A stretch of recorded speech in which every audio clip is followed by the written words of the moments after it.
सीतापुर के सिधौली से RM news पर इस वक्त की दो बड़ी खबरें सामने आ रही हैं। एक ओर जंतर मंतर पर छात्रों के साथ हुई कथित लाठीचार्ज की घटना के विरोध में समाजवादी पार्टी सड़क पर उतर आई, तो दूसरी ओर नीट पेपर लीक के विरोध में छात्रों ने भी बड़ा प्रदर्शन करते हुए परीक्षा व्यवस्था में सुधार की मांग उठाई। दोनों प्रदर्शनों में उप जिलाधिकारी को ज्ञापन सौंपा गया है। सीतापुर के सिधौली में गुरुवार को राजनीतिक और छात्र संगठनों का विरोध देखने को मिला है। तो पहली तस्वीर समाजवादी पार्टी के प्रदर्शन की है। सपा के प्रदेश सचिव एवं वरिष्ठ अधिवक्ता रामपाल भार्गव और पूर्व विधानसभा अध्यक्ष रमेश यादव के नेतृत्व में सैकड़ों कार्यकर्ताओं और छात्रों ने कस्बे में पैदल मार्च निकाला। प्रदर्शनकारियों ने सरकार के खिलाफ नारेबाजी की और नगर के प्रमुख मार्गों से होते हुए एसडीएम कार्यालय पहुंचे। इस दौरान कुछ ही देर के लिए यातायात भी प्रभावित रहा। इसके बाद समाजवादी पार्टी के प्रतिनिधिमंडल ने उप जिलाधिकारी अवनीश कुमार को 14 सूत्री ज्ञापन सौंपा। ज्ञापन में जंतर मंतर पर छात्रों के साथ हुई कथित लाठीचार्ज की निष्पक्ष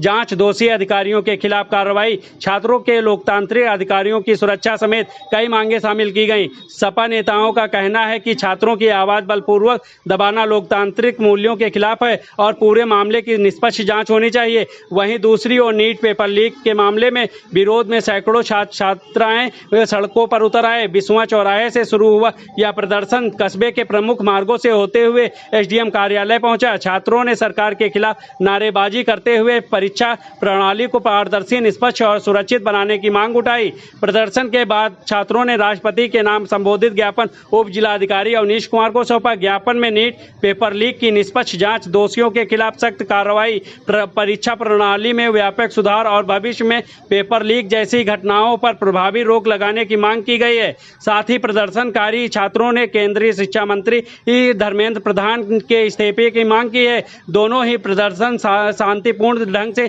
संपन्न हुए और पुलिस प्रशासन पूरे समय मौके पर मौजूद रहा। अब बड़ा सवाल यह है कि छात्रों और विपक्ष द्वारा उठाई गई इन मांगों पर सरकार और प्रशासन क्या कदम उठाते हैं। आरएम न्यूज के लिए सिधौली से मोहित श्रीवास्तव की रिपोर्ट। मंत्री जी और बहुत से छात्र मिलकर धरना प्रदर्शन कर रहे हैं। शांतिपूर्ण धरना प्रदर्शन चलने के बावजूद भी 20 जुलाई को ये जो छात्र विरोधी सरकार है इसने उन पर लाठियां बनाई। जब छात्र शांतिपूर्ण ढंग से प्रदर्शन कर रहे थे, अपनी मांग कर रहे थे, तो उनको लाठियां नहीं बरसानी चाहिए थी और धर्मेंद्र प्रधान को इस्तीफा देना चाहिए। लेकिन इन्होंने अमानवीय तरीके से अभद्र व्यवहार करके लड़कियों के कपड़े को खा रहे हैं और ये लोग बर्बरता से लाठियाचार्ज किए हैं। स्टूडेंट को चोट भी आई है और उनकी बातें अभी भी नहीं सुन रहे और जो धर्मेंद्र प्रधान जी वो अभी भी इस्तीफा नहीं देना चाहते हैं। आप ये सोच सकते हैं कि कितनी तानाशाही सरकार में चल रही है। जो सरकार छात्र के हित में काम करना चाहिए, जिसको वो छात्र के विरोध में काम कर रही है। इतना सारा छात्र परेशान है, पेपर लीक आए दिन होते रहे, चाहे यूपीएसआई हो, चाहे यूपीपी हो, चाहे नीट पेपर हो, बड़े बड़े पेपर केंद्र से लीक हो रहे हैं। अगर लीक हो रहे हैं इसका मतलब ये है कि जो छात्र है उसका कोई भविष्य नहीं है इस देश में। जो माननीय हमारे बैठे हैं प्रधानमंत्री मोदी जी, उनको छात्रों की कोई चिंता नहीं है।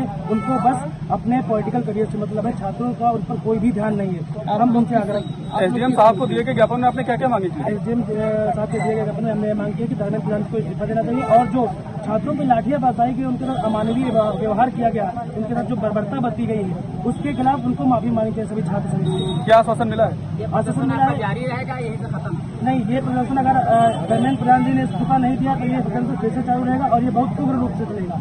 जब तक धर्मेंद्र प्रधान जी इस्तीफा नहीं दे देते हैं हम लोग छात्र नहीं बैठेंगे साथ। एसडीएम साहब ने क्या आश्वासन मिला है? जी, एसडीएम साहब ने कहा है कि हम आपकी बात प्रधानमंत्री जी के पास पहुंचाएंगे, आश्वासन दिया और उसका निस्तारण करने का दिया। देखते हैं क्या किस संगठन से आप लोग? हम लोग छात्र एकता से है, कोई संगठन नहीं है हमारा, सिर्फ हम लोग छात्र एकता है।